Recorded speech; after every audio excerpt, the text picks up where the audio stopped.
Good morning my lovely students.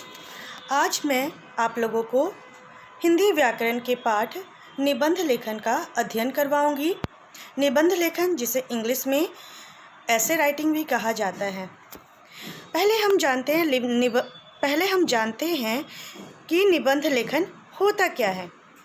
निबंध लेखन एक साहित्यिक कला है। साहित्य यानी कि जो भी आप कहानी पढ़ते हो, नॉवेल्स पढ़ते हो, ये साहित्य के अंतर्गत आता है। तो निबंध लेखन भी साहित्य का ही एक अंश है, साहित्यिक कला का ही एक अंश है। इस कला में निपुणता के लिए सतत अभ्यास की आवश्यकता होती है। निबंध रचना में लेखक अपने भावों एवं विचारों को अपनी भाषा शैली में प्रकट करता है। यानी कि अगर आपको निबंध लेखन अच्छा करना है, अच्छा बनाना है, तो आपको इसमें कंटिन्यूअस मेहनत करना होगा, यानी कि लगातार मेहनत करना होगा। और क्या करना होगा? निबंध रचना लेखन में लेखक अपने भावों और विचारों को भाषा की शैली में प्रस्तुत करता है। निबंध की भाषा कैसी होनी चाहिए? निबंध की भाषा सरल एवं सजीव होनी चाहिए और साथ ही साथ मुहावरों एवं लोकोक्तियों के प्रयोग से भाषा में निखार आ जाता है। इसलिए निबंध लेखन में कोशिश करना चाहिए कि आप ज़्यादा से ज़्यादा मुहावरों एवं लोकोक्तियों का प्रयोग करें।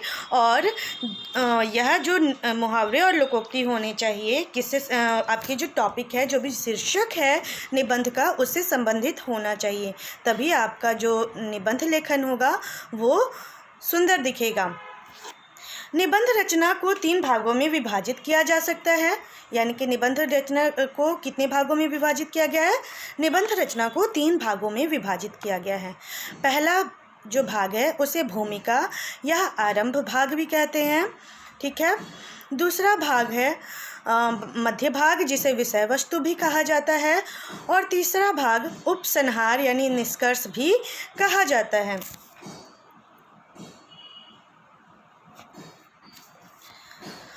भूमिका को हम प्रस्तावना भी कहते हैं। यानी कि जब हम आरंभ करते हैं अपनी निबंध को, तो हम प्रस्तावना लिखते हैं। और प्रस्तावना लिखने के बाद हमारा मध्य भाग यानी विस्तार बिंदु या फिर विषय वस्तु आता है, जिसमें हम जो भी निबंध होता है उससे संबंधित पूरी ज्ञान लिखते हैं। उपसंहार यानी कि निष्कर्ष हम सबसे अंतिम में लिखते हैं। जिस तरह से आप एप्लीकेशन या फिर प्रार्थना पत्र 3 भागों में लिखते हो, 3 भाग में करके लिखते हो। पहला इंट्रोडक्शन होता है, दूसरा बॉडी पार्ट होता है, तीसरा आप क्या करते हो, थैंक यू करते हो। तो उसी तरह से निबंध में भी 3 भाग होते हैं। अब हम जानते हैं प्रस्तावना क्या होता है, भूमिका क्या होती है, या फिर आरंभ बिंदु क्या होता है। तो यह निबंध का आरंभिक अंश है। यानी कि आरंभ से ही आप समझ रहे हो, शुरुआत। यह निबंध का आरंभिक अंश है। यह जितना आकर्षक सुगठित होगा, उतना ही पाठकों को पढ़ने के लिए प्रेरित करेगा। यानी कि हमें अपनी जो प्रस्तावना है और भूमिका है उसे क्या करना होगा? ज़्यादा प्रभावशाली बनाना होगा। दूसरा जो भाग है वह है विस्तार। तो विस्तार में हम जानते हैं कि क्या होता है। इसे निबंध का कलेवर भी कहा जाता है। कलेवर यानी कि आत्मा या दिल, ठीक है। यह निबंध का प्रमुख अंग होता है। इस भाग में निबंध से संबंधित विभिन्न बिंदुओं पर अलग अलग अनुच्छेदों में चर्चा की जाती है। आई थिंक सभी को समझ में आ गया होगा। यानी कि बॉडी में हम जो भी निबंध की जितनी भी बातें होती हैं वो हम इसमें नोट डाउन करते हैं। जो भी होता है अच्छा बुरा इसमें लिखते हैं। गुण अवगुण, दोष निर्दोष, सब कुछ इसी विस्तारण बिंदु में ही लिखते हैं। और इसे निबंध का कलेवर भी कहा गया है। अगला जो भाग है उपसंहार, जिसे निष्कर्ष कहा जाता है। तो हम जानते हैं निष्कर्ष या फिर उस उपसंहार में क्या होता है। निबंध के इस अंतिम भाग में आरंभ से अंत तक का संक्षिप्त विवरण दिया जाता है, वर्णन किया जाता है, विवेचना की जाती है। निबंध का उपसंहार प्रभावशाली होना चाहिए, यानी कि जब भी आप निष्कर्ष लिख रहे हो तो वह कैसा होना चाहिए, प्रभावशाली होना चाहिए, जिसमें आपका जो भी निबंध है उसका पूरा सार उसके अंदर आ जाना चाहिए। किसके अंदर? कंक्लूजन के अंदर, उपसंहार के अंदर, निष्कर्ष के अंदर। ठीक है, ये तीनों बातें एक ही है। उपसंहार कहो, निष्कर्ष कहो या फिर कंक्लूजन इंग्लिश में कहो, तीनों ही बात एक ही हैं। अब आते हैं अगला बिंदु, निबंध लिखने के लिए किन बातों पर ध्यान देना चाहिए। निबंध लिखने के लिए हमें किन किन बिंदुओं पर ध्यान देना चाहिए, तो हम जानते हैं जिस विषय पर निबंध लिखना हो उसके संबंध में पहले जानकारी एकत्रित करनी चाहिए।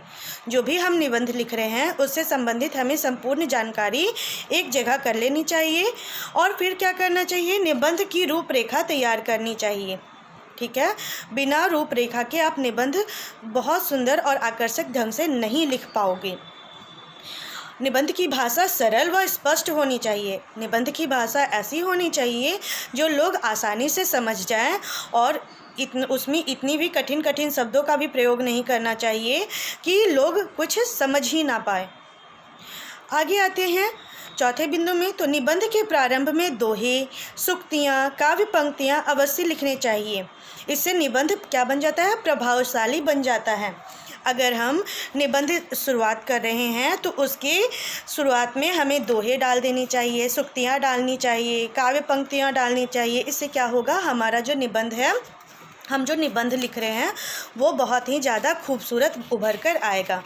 आप जब ऐसा निबंध अपने टीचर को दिखाओगे, अपने शिक्षकगण को दिखाओगे, अपने मित्रों को दिखाओगे या फिर कहीं प्रस्तुत करोगे बोलकर मौखिक रूप से, तो क्या होगा, वह ज़्यादा प्रभावशाली दिखेगा। साथ ही साथ भाषा में मुहावरे एवं लोकोक्तियों का भी प्रयोग करना चाहिए। इससे भी हमारा जो निबंध लिखा हुआ है बहुत ही ज़्यादा आकर्षक बन जाता है।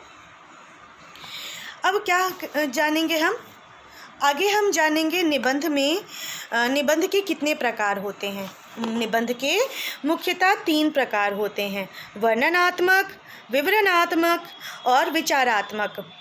वर्णनात्मक निबंध, विवरणात्मक निबंध और विचारात्मक निबंध, ये 3 निबंध के मुख्य प्रकार हैं। हम जानते हैं अब वर्णनात्मक निबंध किसे कहा जाता है। इस प्रकार के निबंधों में स्थानों, वस्तुओं, ऋतुओं, दृश्यों, त्योहारों आदि का वर्णन मिलता है।